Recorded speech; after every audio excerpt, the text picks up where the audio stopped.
Hey everybody, welcome back to We Are the Batman. My name is Mike. And this is Matthew. And today we're going to be doing, the last couple of weeks we've done episodes where we've given new sequels to movies that already had sequels in the Batman universe. But this time we're going to come up with a sequel that doesn't exist yet for a movie that doesn't have a sequel yet. We're going to come up with our ideas for a sequel for Matt Reeves' The Batman, which dropped this year and is probably my favorite Batman movie ever because I watch it about once a week. I think we're going to get into some interesting stuff with this one, Matt. I think so. And yes, I think I as much as I've been trying to push away from it's my favorite, it is definitely up there. I think Dark Knight has been my favorite for a while, but then I think the rewatchability, I've watched it probably 40 times, has kind of died a little. You know what I mean? Like the surprise of what makes that really exciting is gone. And the performance of Pattinson in the Batman is just so stellar. Yeah, it's nothing against The Dark Knight has amazing rewatchability, but yes, after a certain amount of time, you do kind of want like you can eat your favorite ice cream flavor, once a week, but sooner or later you do want something different. So I think the Batman gave that to us. Yeah, for me, for the longest time, my favorite Batman movie was Mask of the Phantasm. And this one kind of gave me everything I loved about that and more. But we're not here to talk about the Batman. We did that already on an earlier episode. Listen to it. We're here to talk about our ideas for its sequel. And let's start with kind of I think the most important thing. Let's talk about cast and crew here. We'll start with you, Matt. Are you keeping the same crew? Are you keeping the same cast? How are you handling the people with this episode? Or this? I'm a big proponent of if it ain't broke, don't fix it. The only thing that's probably different for me is I'm not going to bring back Catwoman. She did a horrible job, but I'm also the guy who didn't want Magneto in every single X-Men movie. So I think I'll save her for the third. Okay. But beyond that, director, writer, like there's nothing about this movie that makes me go, I wish this was there. You know what I mean? Yeah. There's nothing in there that makes me go, no. It's not like, what's her name? Rachel Dawes, Katie Holmes and Batman Begins, where I'm like, man, let's get rid of her. This one, cast, crew, everything is spot on. So I'm down for it. I'm not going to change anything as far as that's concerned. So who do you have as far as the cast goes? I know you said you're Nixon Catwoman. So who do you have cast on this thing? My new cast. Yeah. Okay. Do you want me to? Let's see. Because I went with Mr. Freeze, Nora Freeze, and a character called Wrath. Okay. Okay. So you went the Mr. Freeze route with this one. Correct. All right. So yeah. So who do you got playing? Well, let's start with who do you got playing Wrath? Joe Taslim. He was Sub-Zero in that horrible Mortal Kombat movie. He's kind of like the reoccurring bad in the Warrior show. He was the sergeant in Raid Redemption. He's just been in a ton of different martial arts movies. But I also think he's a really good actor. There's a couple movies, I'm blanking on the name of the movie where he's the main character. And he just does an amazing job. The Raid? No. He's not the main guy. He's the sergeant, the one who gets killed in the fight with the long-haired guy. Yeah. But he's been in a ton of other movies since then. I really like the guy. He just seems like a nice guy, and he's a phenomenal martial artist. And like, not to be mean, but like he can also act, which with a lot of those martial arts dudes, they really can't do that. A lot of them can't act. They're great physical actors, but as far as like actual like verbal actors, they don't quite have it. Correct. And I think he just has an intensity for the Wrath. Who are you familiar with Wrath at all? Vaguely, I remember they did like a version of him in the Batman animated show. Because they were the buddies of Bruce and Dick, but other than that, I've never read any of the comics with him. Yeah, he's just basically what Batman does for the cops, Wrath does for criminals. Gotcha. So he hunts cops, he helps criminals pull off their gigs, that kind of thing. So he's the anti-Batman, for lack of a better way to phrase it. Gotcha. And then So that's Wrath, and what do you think Joe Taslim's going to bring to this specifically that you would want to pick him for this role? Number one, I mean, we got to go physicality. Mm-hmm. But number two, like just a different kind of intensity. Like I think the thing with Gotham, and I think a lot of times with most of his rogues gallery, it's just other people from Gotham. So to have my main villain bring in somebody, or this guy, I kind of wanted to do, because the way the whole thing with the Wrath is that he's always helping criminals. I almost had the idea of like he's maybe from a different country or a different city, and hears about the Batman. And the more he keeps hearing about it, the more he's like, no, I got to go face this guy. I want to be challenged. I need to go see what this guy's all about. And as he arrives, it just so happens to be that Mr. Freeze is doing his thing. So he teams up with Mr. Freeze to go after the Batman. Mm-hmm. So that it's not a henchman per se, maybe a team up, or even just I'm going to put the Batman through his paces because I want to see what this guy's made of. That's fair. No, that's totally fair. Now you said you've also got Mr. Freeze and Nora Freeze. I'm kind of building to the big one. Nora Freeze, who do you have for this one? Nora Freeze, I cast Eva Longoria. I think she's a good actress, but she's also age appropriate to go with my Mr. Freeze. But I also like some of the tragedy, and it's kind of weird to say it this way without just saying she's hot. But some of the tragedy when you have a figure like that, where she's not going to have a lot of airtime, she's not going to be in the scenes more, you have to physically fall for her, so you understand why Mr. Freeze is willing to move frozen hell and earth to fix her. You know what I mean? So we're gonna actually spend some time with them and their relationship. A little bit, yes. Okay. And it goes into my story that I've got for this. But so just somebody who I think she has enough of she's a big enough star that you're like, oh, they wouldn't do that to her, and we do. So, and being beautiful, and she's very talented. She was recently on Justin Long's podcast, and just like seemed like the coolest chick to hang out with. So, like being cool offset, being beautiful, being a talented actress, all of it together. Let's have her in the movie. Yeah, she does come across as someone who just isn't afraid to just do something to have fun. She's popped up in small roles and in different movies here and there, where it was clearly she was just there to do a couple of scenes and have a good time. And so it's good that she doesn't take herself too seriously. But also when you consider what this kind of movie is, the Batman that is, and what the sequel could potentially be, you do want someone who's got that clout, that acting ability, or that versatility. Yeah, exactly. So then I guess that leads us to the big dog. Who do you have taking on the role of Mr. Freeze in this thing? Oh, I'm bringing this dude back because he deserves it. It's Johnny Depp. Really? Yes. All right, convince me. When he's dialed in, when you're looking at like something like, Donnie Brasco, looking at, now I'm not saying he needs to be funny like he was in the Pirates movies, but just looking at something like that of he committed to a thing and stuck with it. Now, sometimes it goes horribly wrong, like Mordecai, but yep. There's other times, like there's this one movie I saw that it's not a great movie, but his performance in it was just so off-putting that I could see that working as Mr. Freeze, and it was called The Astronaut's Wife. Okay. And he's an astronaut and he returns, and throughout the movie you eventually find out that it's not him, he's an alien. But just this weird off-putting performance that he gives in that movie, I just thought was really cool.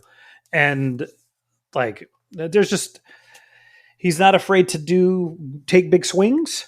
And depending on what they're going to do with Mr. Freeze's look, I think he would be totally comfortable and cool and be able to act through whatever they do with the character as far as the look is concerned.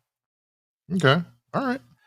Now, so let's talk a little bit about, before we go into our plots, let's get both of our casts and all that. I was going to say, you got to go now. What are your characters you're bringing in? Are you keeping everybody the same, or are you swapping anybody out? Like you, I'm dialing back. I'm not removing Catwoman altogether, but I am dialing her back a little bit. I do want to save her for kind of a big comeback in the idea for a third one. That what I'm going to do then is I'm going to fill it with just kind of more growth in the development of Batman and Gotham. So, the characters I want to introduce in this one specifically are, just really two main ones, which is Harvey Dent and Jervis Tetch, the Mad Hatter. Okay. Yeah, I could see that. I could see that. Yeah. The moment you said your other character, I was like, he's going to bring Harvey Dent. Yeah, and if you have spent any amount of time following me on Twitter, you know who I want for Harvey Dent. I have been screaming it for years now. Do you know who that is, Matt? I don't. I feel stupid now. I want Michael Shannon for Harvey Dent. You did. I think you have mentioned that before. I want him so bad for Harvey Dent. I'm not against it. Like, I've seen him do things that, like, yeah, Bad Boys 2, but then, The Shape of Water. Is that what that movie's called? Yeah. Here's the main reason I want him for Harvey Dent. It's because I really want him for Two-Face. Yes. Now, I'm not going to have him be Two-Face in this movie. I'm going to have him just be Harvey Dent. But I think that while I think he would do really good at Harvey Dent, I think he would be phenomenal as Two-Face. And the example I always give is a little while back, Funny or Die did a video on YouTube. There was this news story going around where this president of a sorority at a college had sent this violently aggressive email to all the members of the sorority, ripping them a new one for what she perceived as embarrassing behavior. And it went viral. It was all over the news. So Funny or Die had Michael Shannon come sit on like a couch with a glass of scotch and do a dramatic reading of this email. Yes, I think I watch him flip back and forth between, teasingly calm and violently psychotic. I just remember thinking, like, he could be Two-Face. And the more I've thought about it over the years, I've been thinking about this for a long time. The more I'm like, he would crush as Two-Face. And if you've seen him in movies like Revolutionary Road, where he's still kind of quirky, but more on the calm side, more just kind of like, seems like just a little bit, he's a little bit off, but ultimately harmless, which is what I think you need from Two-Face to get that juxtaposition in there. I think he would do really well as Harvey Dent with that. I love Michael Shannon as an actor, and I want so bad for him to, I think he would just absolutely nail this role.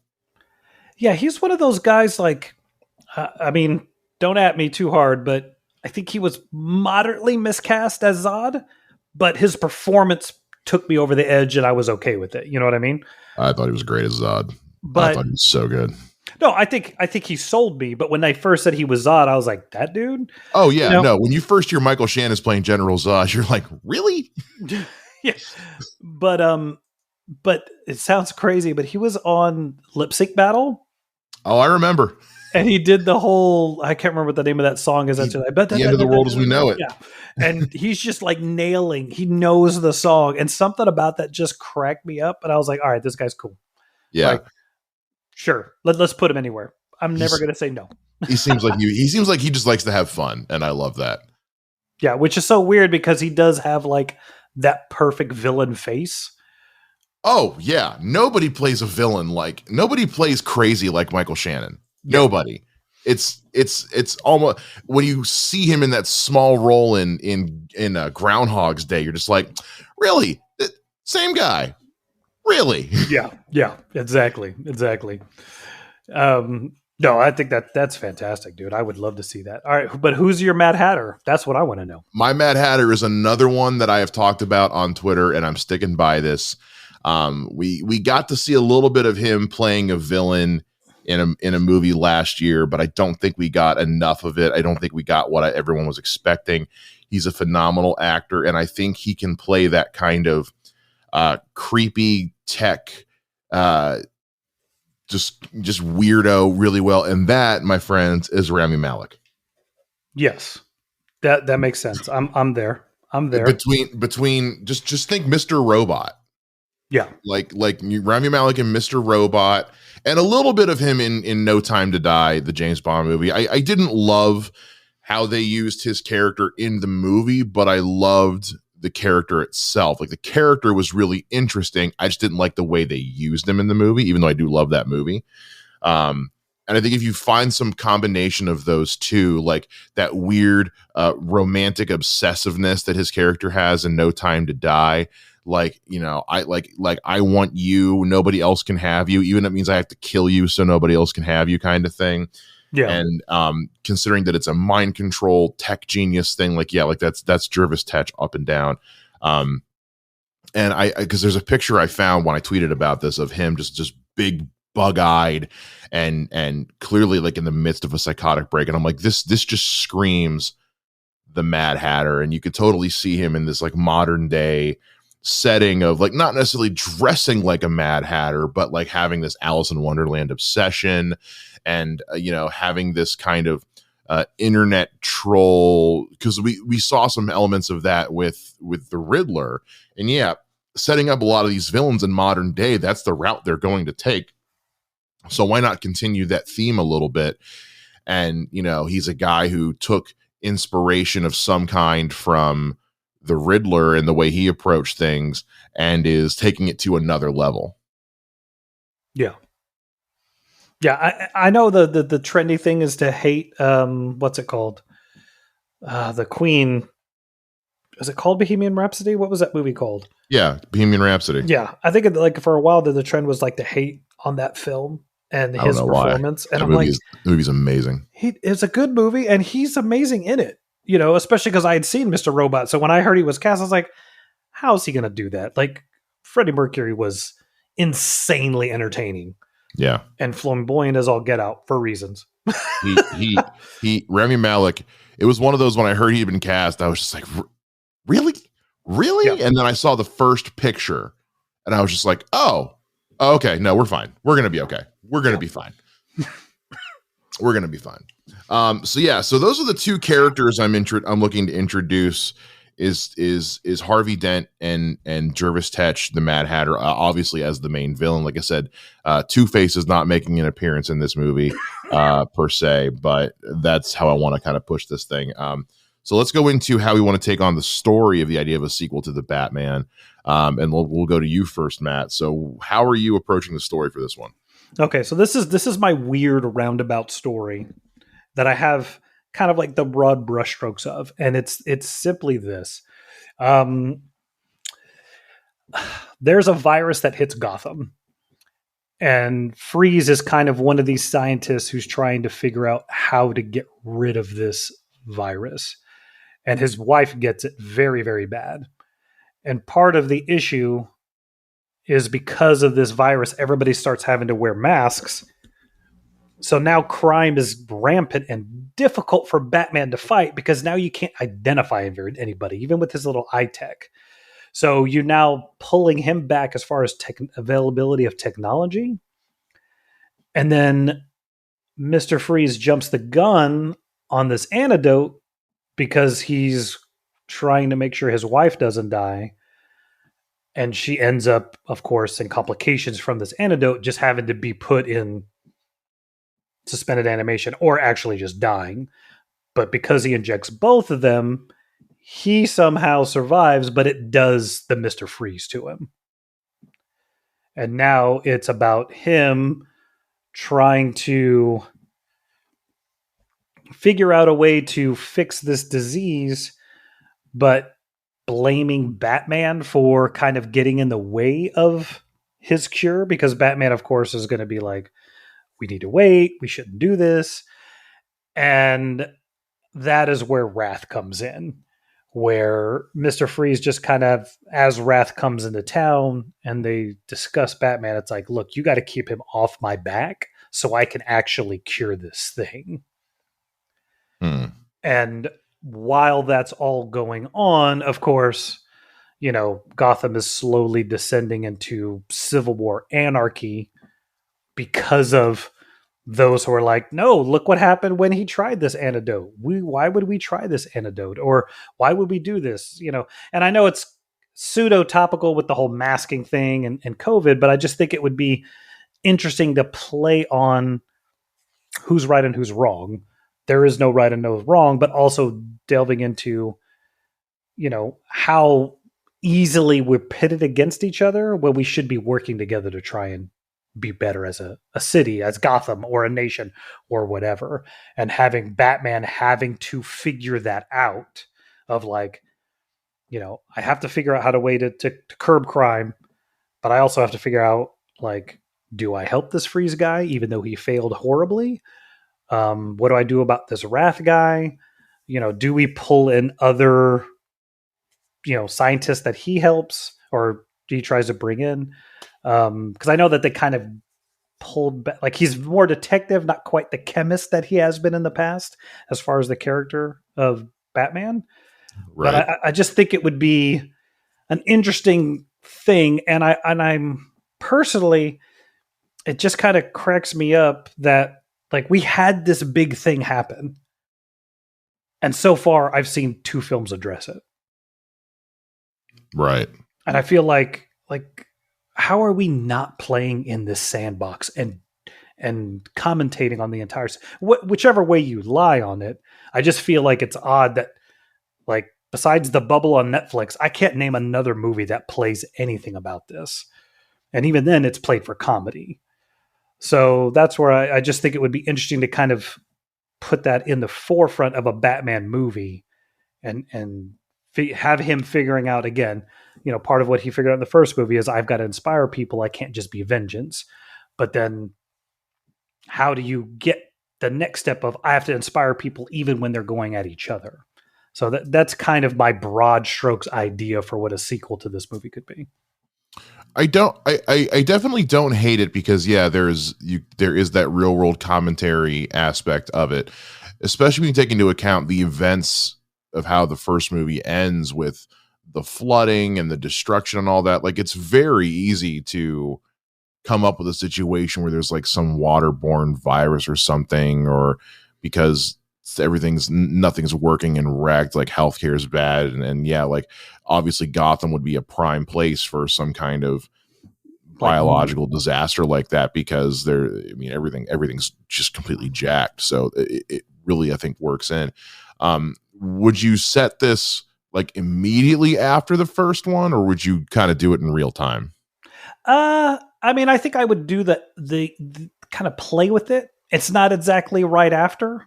I would definitely have, I think you kind of hit on the whole thing about the flooding, and maybe the flooding and like the mold is what causes this disease somehow. You know what I mean? Because I mean, you're not going to have that amount of flooding and there isn't some kind of down the road damage, maybe even play into like, this is getting really personal, but I remember I lived in this one house and part of it had flooded and it started molding, and they're like, oh no, we're going to fix it. And then like I came home and they just painted over the mold. And it's like, that's not fixing anything. You just covered it. So to maybe have something like that, where there are parts of Gotham, they just covered it up with paint or whatever. And then that's where this whole disease comes from. I think that would be interesting. So it would have to be like at least a year has passed for that kind of stuff to be come into play, and for them to kind of be completely out of, Louisiana looking Gotham. Well, yeah, because it's gonna take at least a year to like build that back up in some way. That's not a quick fix. That's 7 huge chunks of the seawall destroyed with water flowing in. You've got that I can't even. That's at least a year of repairs. But no, like you're right about the flooding thing. I used to live in Columbia, South Carolina, and the year I moved away, that area got hit with like a massive like tornado or something, and it flooded the city real bad. And there were businesses that shut down and never opened again just because what it did. They were like bars and restaurants, because like what it did to the water lines and like the water supply, it was all so just wrecked. They were like, we can't open for business. And they never opened again. So yeah, the kind of flooding we saw in the Batman would absolutely have kind of, life altering consequences because of what can result from just water damage and the things that survive in water and the damage that water can cause. Yeah, definitely, definitely. All right, what about you? What is your plot? What is your idea? Mine's a little bit different. So with mine, I'm gonna do mine in real time. So assuming this movie comes out 2 years later, and that's being generous. I know because Matt Reeves has already said like it's gonna be a bit. I mean, the first one took like 2-3 years to make. So let's just say it's 2 years later. We'll call it 2 years later. And like, yeah, like the seawall is patched but not done. There's still construction going on. They're still cleaning up the city a bit.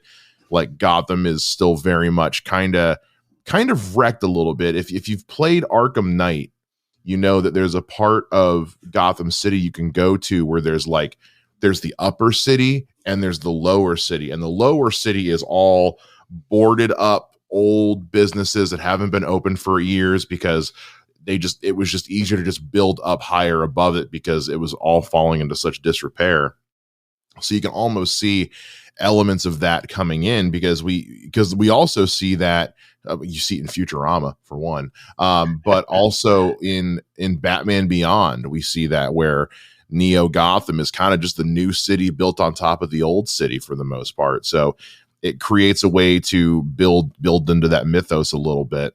I with this one, what I really want to see is there's this sort of Penguin is working on filling in this power vacuum that was created with Falcone being taken out, because we see the seedlings of that being planted at the end of the movie when he's looking out over the city.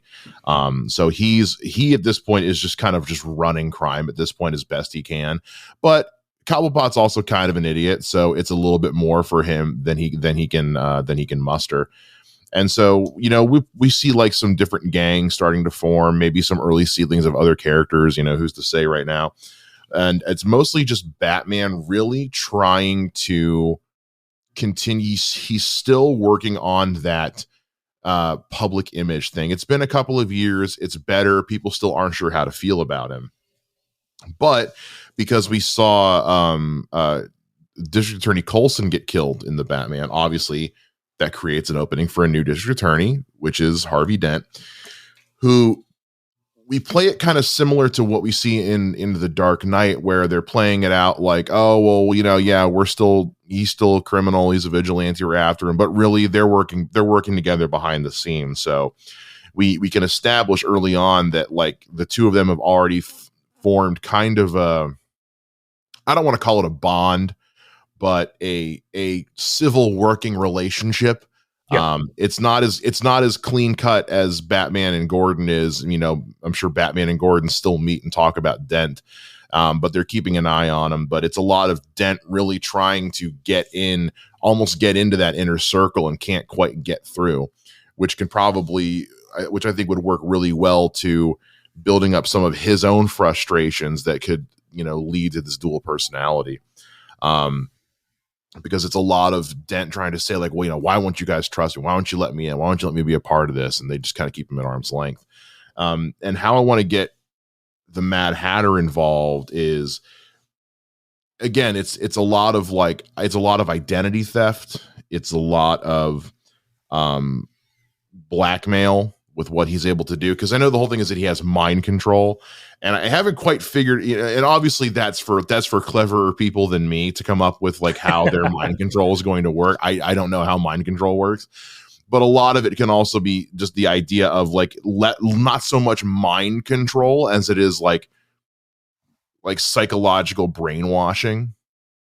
Like he finds people who are just kind of at the lowest of the low, and again using identity theft and blackmail, and is able to kind of just like psychologically torture these people into being like his brainwashed, almost like what is it like Stockholm syndrome almost.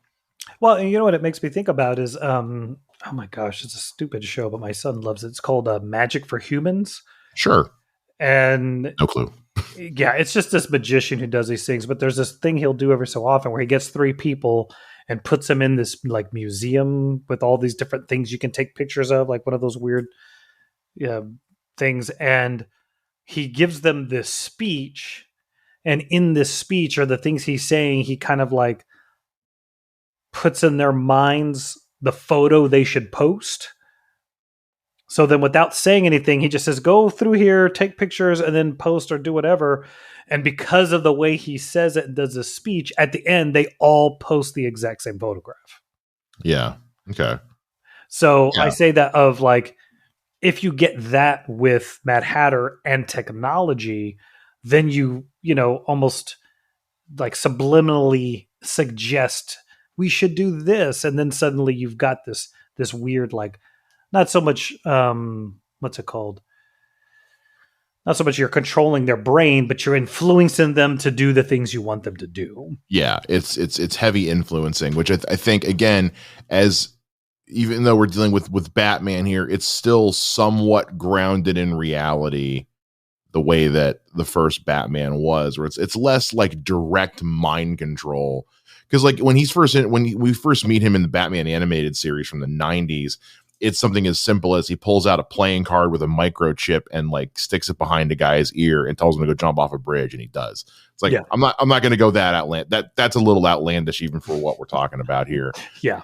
But something as simple as, again, like heavy blackmail and psychological torture and identity theft still plays into that idea of like, yeah, again, he took this some inspiration from the events with the Riddler, seeing what he was able to do with this online following, one up it and just take it to another step. Like, what if the Riddler had these kinds of skills that Jervis Tetch has?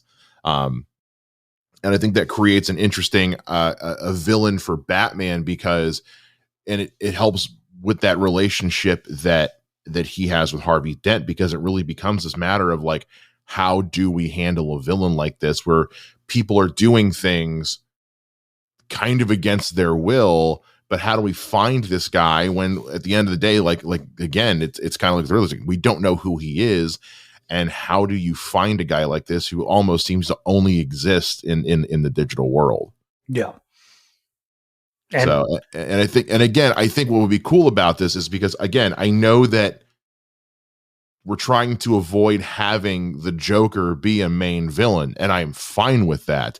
But kind of like with that deleted scene we had from the Batman, you can do another scene like that. You can continue to acknowledge, he can go back to Arkham and this time go talk to the Riddler and be like, hey, how did you do some of this stuff in the online? Because someone else is doing it now. And it just continues to build that idea of this commonality these criminals have. It gives him an excuse to go back, and then he can be like, oh, well, I've at least got friends in here. And, we get allusions to, again, yeah, the Joker is still out there, but we're not committing to anything with him as the main villain. See, I would even almost take it a step farther to really make people mad and make Joker the cold opening. I don't know yet. I don't know, but again, I'm trying to go broad strokes with this. I mean, yeah, there's a lot you can do. Like I said, we're starting off, 2 more years in, so you could easily have him taking down, the Joker again, or taking down like some other kind of C list villain, from the Batman Rose Gallery. I mean, shit, have him take down Condiment King for all I care. Yeah. No, don't do Condiment King. Do Condiment King. No, but you could do like, oh, I don't know. I'm rewatching. What you call it, a Harley Quinn right now. So I'm trying to think of some of the people who are in there. But yeah, just have him take down like a B or C list Batman villain of some kind. Have him take down the Clock King. Yeah, who's actually I think Kite Man or the Clock King. I actually think Clock King is a really interesting villain if done correctly, which I think the animated series did very well with him, as did Arrow and Flash. I thought they did Clock King very well. So yeah, you could have him take down something like the Clock King or something ridiculous. Have him take down Kite Man or Condiment King or Maxi Zeus or something like that. Like, there you go. So other mobsters are trying to come in and fill in some of this power void along with along with Penguin. Have him take down some shit with Maxie Zeus, or you know what, the Royal Flush Gang. There, boom. There you go. There you go. We did it. Royal Flush Gang. That's perfect. I like it. So yeah, I think, and again, having Harvey Dent there is great because we get to just spend some time with that relationship and then really justify him as Two-Face as a villain in the third movie. Yeah. Yeah. See, I have a crazy idea for bringing Catwoman back in the third movie. Yeah. In that, like, well, let's save that for another day. Let's not talk about that. Well, I do have one more, and I totally forgot to write it down, and that's why I didn't mention it yet. But there's one that I kind of want to introduce again to come back for a big one in the third movie, which is Hugo Strange. Yeah.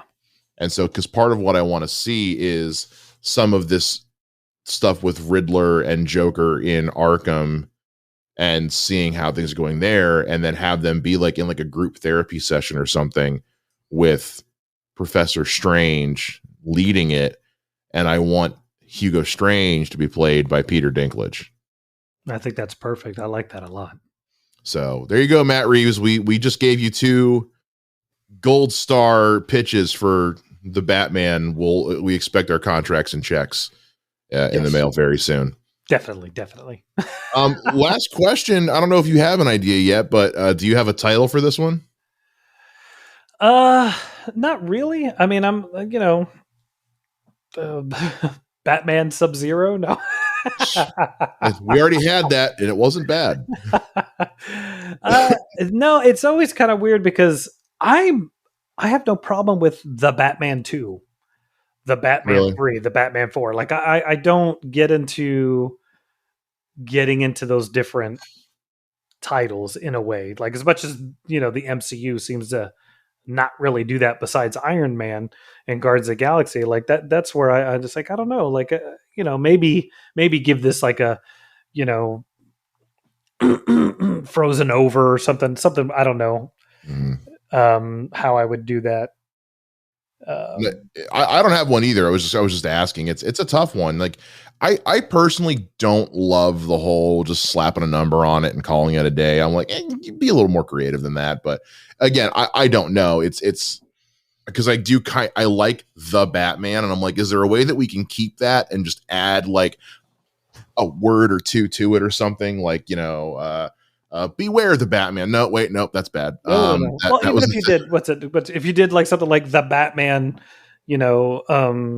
Curse of Tech, or something that kind of gives a plot device, but not as it like the Revenge of the Mad Hatter or something like that, or the Batman, Wrath. And you just like, okay, Wrath, what does Wrath mean? Does it mean the name of the dude? Because, even in that first movie, they didn't really call him the Batman. Like Riddler addressed him as the Batman. Yeah. But no one ever calls him that. So who knows if Joe Taslim's character is actually called Wrath by anybody at all, so that would be something. Or, Frozen Hell or something. I have no idea.